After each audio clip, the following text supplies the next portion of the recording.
Hey everybody, welcome back to Cooking with Ben. I took a bit of a break because my now wife and I actually got married, moved across the country, got a new house, and actually earlier this year she had to have gallbladder removal surgery, so we had to kind of cut out the keto for a little while. But now we're back on it, we're going to go strong, and I'm hoping to do more videos, more keto videos specifically, and I'm going to try and do like one a week to try and keep, more stuff going since I haven't done one in a while. So today, we're gonna do a cauliflower chicken bacon casserole that's not no carb, but it's super low carb. So I know that there's a lot of keto police out there that are like, actually, this isn't super low carb, this isn't as low carb as you want, but this is pretty low carb. So we're gonna get to the ingredients right now, and I'll show you what we're gonna make.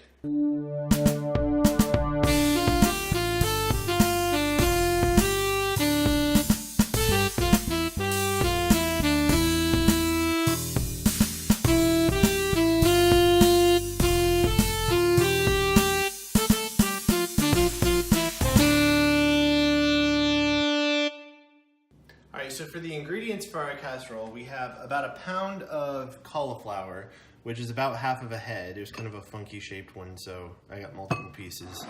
We've got a few tablespoons of pesto. It's really kind of like how much pesto you like. So I did like 3 tablespoons, but if you want to do more or less, you can.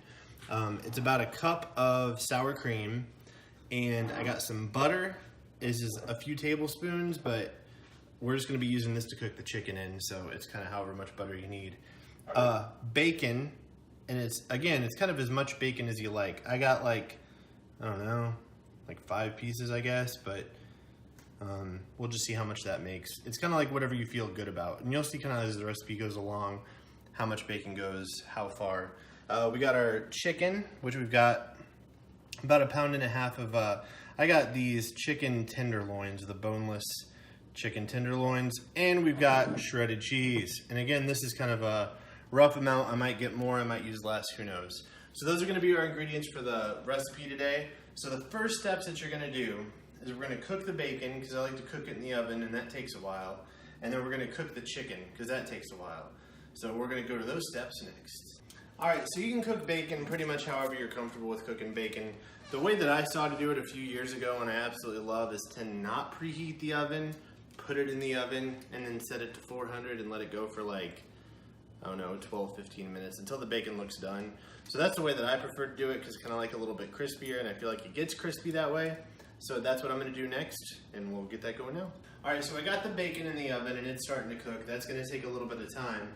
Before I start cooking the chicken, I want to go ahead and get the sauce kind of mixed together. That's going to kind of give it the creaminess that a casserole normally has. So to make that, we're going to take our sour cream. I got a cup of sour cream here. Some of the recipes that I've seen that are similar call for heavy whipping cream, and you can do either one. I kind of like the thickness of the sour cream. So you take your cup of sour cream, you take your, in my case, 3 tablespoons of pesto. I'm going to put that in there. Which, pesto smells amazing.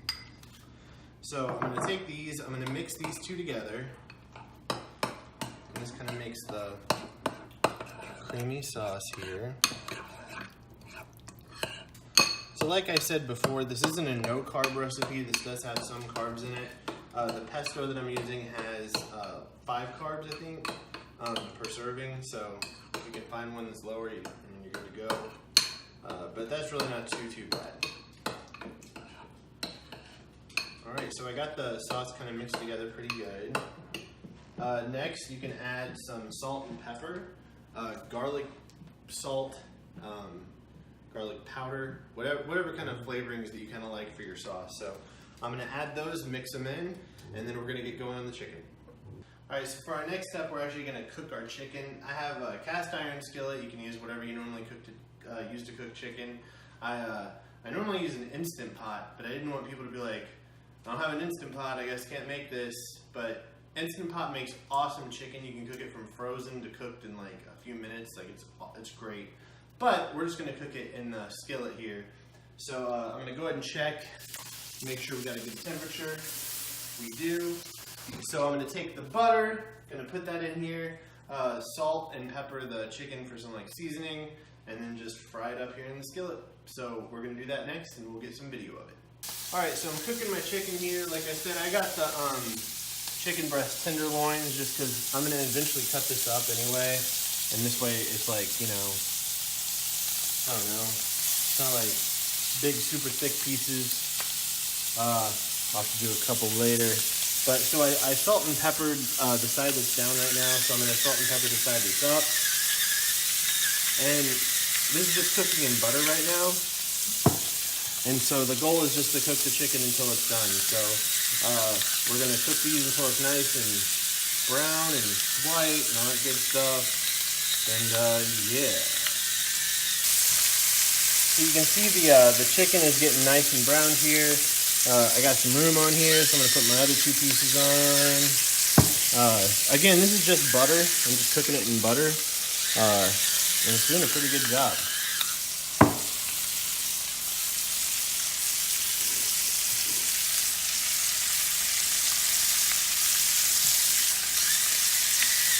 I like lots of salt and pepper, so they always say it's to taste, and I guess my taste is a whole lot of salt and pepper. All right, so we got our chicken cooking, which is looking really good. We got our bacon, that's in there cooking, that's looking really good. So while these two are cooking, I'm gonna go ahead and cut up the cauliflower into the florets, whatever you call them, the small pieces of cauliflower.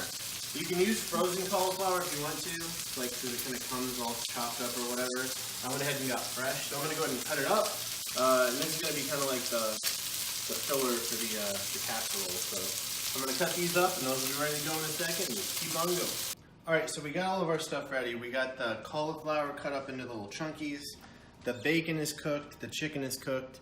So my next step is gonna be cutting up the bacon and the chicken, mixing it together with the cauliflower. We're gonna put on our toppings, and then we're gonna bake it.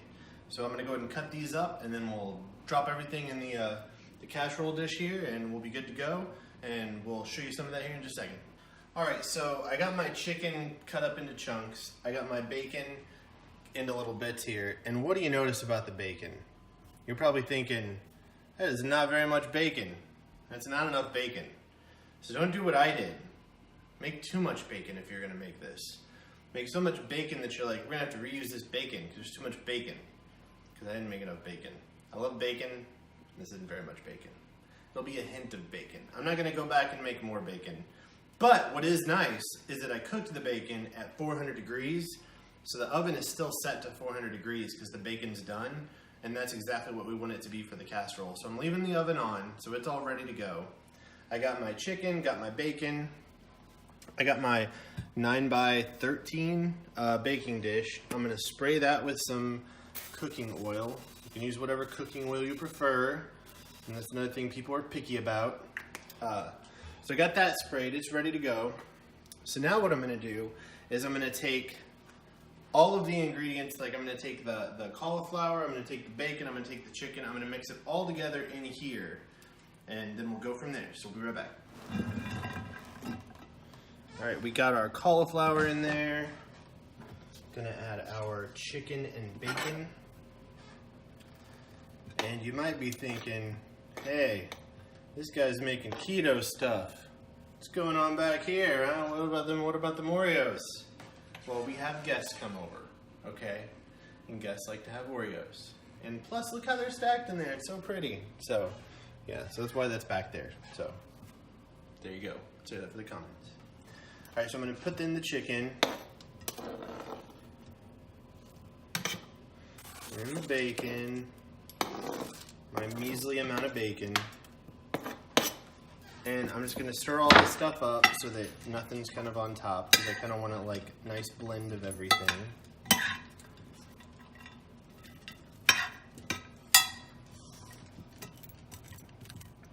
All right, and then the next step, I'm going to take the creamy mixture that we made earlier and kind of mix that in here too. So we'll be right back. All right, so this is my first time doing this recipe. Normally I try the recipe first, but I figured I'd just kind of do this for the first time on camera. This doesn't look like a whole lot of creamy stuff, but I will tell you, it is very, very, very strong. Like, it smells very strong. Like all the pesto, all the seasoning, and I got the sour cream in there.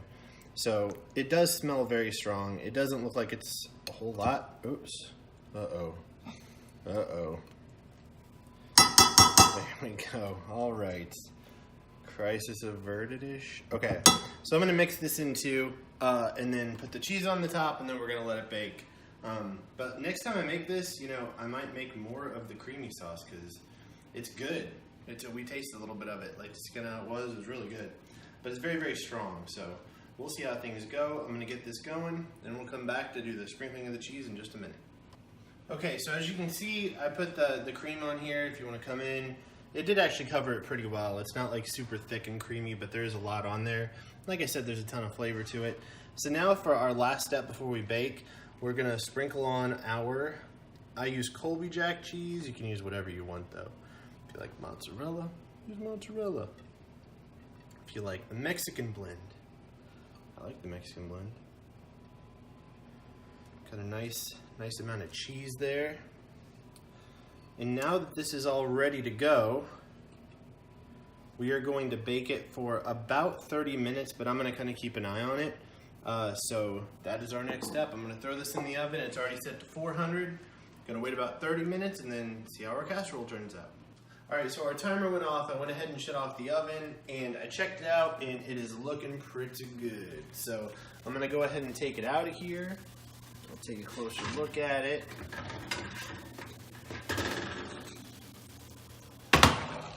And it looks pretty tasty. Alright, so I'm going to let this cool off for a minute, and then I'm going to cut off a chunk of it and do the taste test. Like I said before, a lot of times I like to try the recipe before I make a video about it.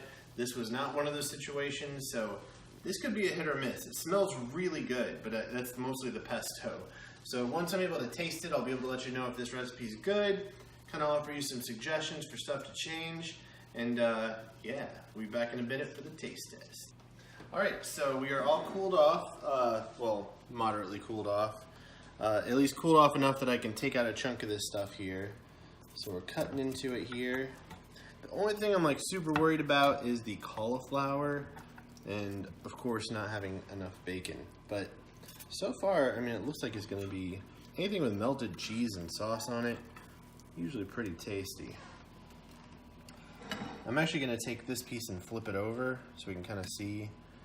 I mean, yeah, it looks like it's pretty good stuff in there.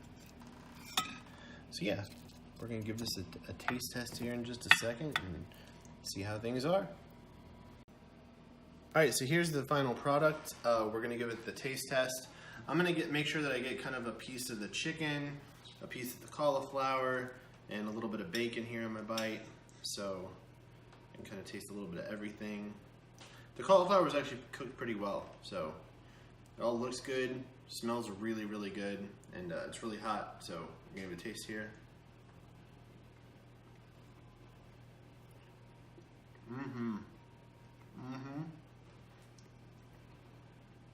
Super good. Highly recommend it. Honestly, the recipe as is pretty darn good. You can find the recipe. I'll put it below in the video description.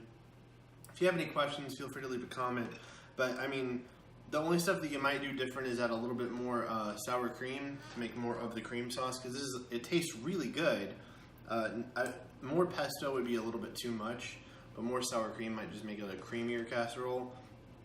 But honestly, everything tastes really good. It's kind of like everything you'd expect it to taste like. It's kind of a simple keto recipe. There's not a ton of work to it. I mean, there's a moderate amount, but it's not like you're in here for hours making it. And honestly, this is really good. Like, even people who are not eating keto would really enjoy this if they like cheese and pesto and creamy sauce. So I'm gonna put this up there as definitely recommend it. It's really good, not too hard to make, and it doesn't need a ton of ingredients. So thanks for tuning in, and we'll check you guys out in hopefully about a week.